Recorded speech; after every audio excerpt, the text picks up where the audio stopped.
سلام كمسك الختام. تو نیز از اهل قرآن باش. به نام خداوند بخشنده و مهربان. از ابن عمر خداوند از آنها راضی باد روایت است که رسول الله صلی الله علیه و سلم فرمودند: قرآن را فقط انسان پاک دست بزند. روایت طبرانی.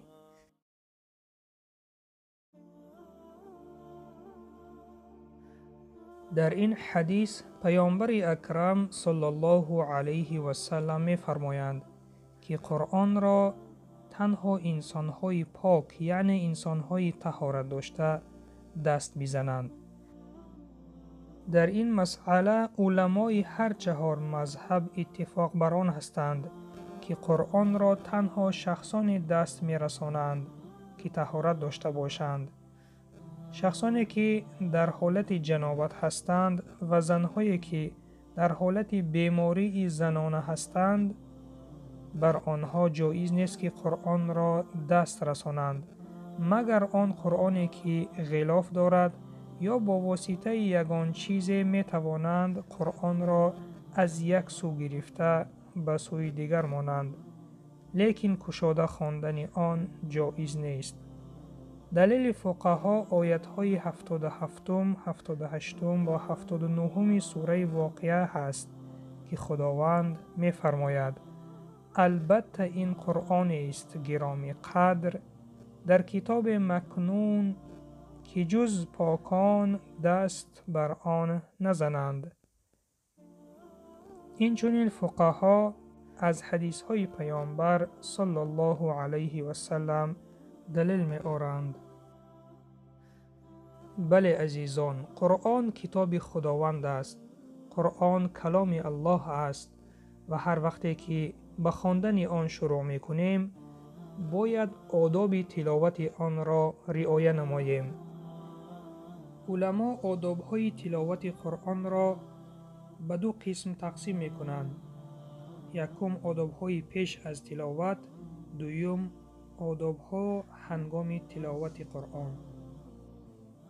آداب های پیش از تلاوت اینها می باشند: یکم اخلاص.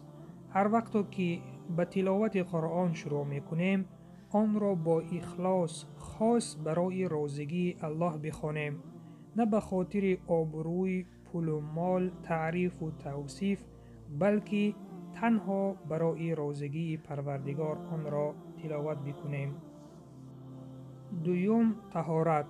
هر وقت که به تلاوت قرآن شروع می کنیم آن را در حالت طهارت داشتن تلاوت کنیم، چنانه که در این حدیث پیامبر صلی الله علیه و سلم به ما فرمودند.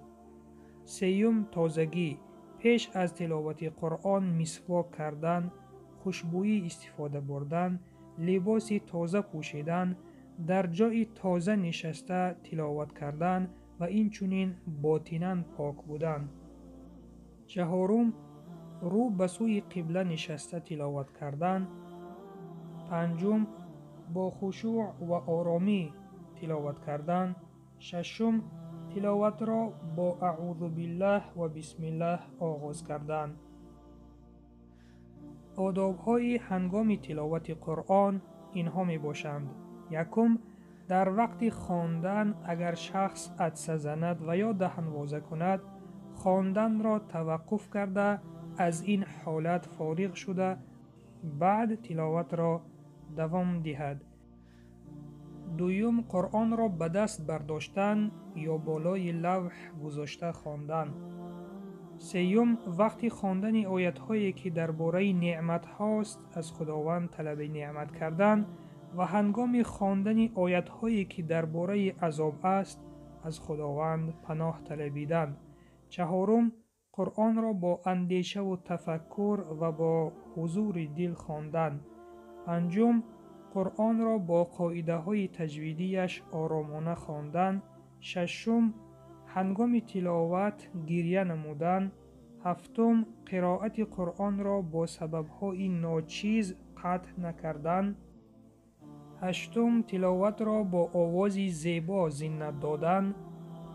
در حدیث پیامبر صلی الله علیه و سلم فرمودند قرآن را با آوازهایتان زینت دهید. نهم، هنگام تلاوت به دیگران خلل نرسانیدن. اینها بودند یک چند از آداب‌های تلاوت قرآن. پس دوستان عزیزم، هر وقت که شما در وقت خواندن قرآن این آداب‌ها را رعایت کنید، ان شاء الله خداوند بر این خواندن شما ثواب بسیار می‌دهد. چقدر که قرآن را با اخلاص بخوانیم، همان قدر اجر بسیار را خداوند بر ما می‌دهد. پس برادر و خواهر ایمانیم، در وقت خواندن قرآن آداب‌های آن را بجا آوریم و سلام بر آن شخصانی که راه هدایت را پیش گرفتند.